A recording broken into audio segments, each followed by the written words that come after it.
நன்னாரி பழை. நல்லா தானே சாமி இருந்தேன். நல்லது. ஒன்றுமே நமக்கு இம்சை பண்ணக்கூடிய நோய்கள் அனைத்தையும் நன்னாரியும் திட்டியே அனுப்பிச்சி விட்ருவோம். வெளியே பார்ப்பா இங்கே என்ன புடுங்குற வேலையான்றோம். அப்பேற்பட்ட மூலிகைனால் இதுக்கு பேர் நன்னாரின்னு பேர் வச்சு. நெய்யில் சாப்பிட்டா அது ஒரு வேலை செய்யும், தேனில் சாப்பிட்டா ஆளை லீனாக்கும். உடலில் உள்ள அத்தனை உஷ்ணமும் வெளியே போயிடும். உடம்பு நல்லா கூலிங்காகும். உஷ்ணம்னு சொல்லக்கூடிய பித்தம் அப்படிங்கிற நோய் காணாமல் போயிடும்.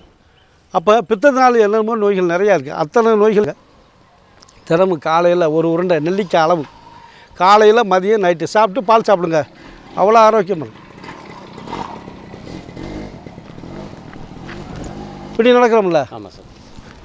ரப் ரைட் நடக்கலாம். மீட்ரி மேன் மாதிரி இந்த வச்சு காட்டியா கீழே வந்துருப்பது. இந்த சத்து இதில் இருக்குது.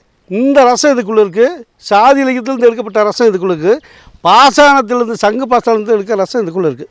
எல்லாம் சேர்ந்து இதை நம்ம கழுத்துலையோ இடுப்புலையோ வச்சுக்கிட்டு போனாலும் இதனுடைய நோய்கள் அனைத்தும் தரும். இப்போ சொல்லக்கூடிய நோய்கள் இந்த ஜப்செட்டில் சொல்லக்கூடிய நோய்கள் பிரச்சனைகள் வம்பு வழக்கு பஞ்சாயத்து மற்ற அனைத்தும் தீர்க்கக்கூடிய அற்புதமான வேலையை சொல்லக்கூடியது இந்த ரசமணி நகைகளை பார்த்துக்குங்க.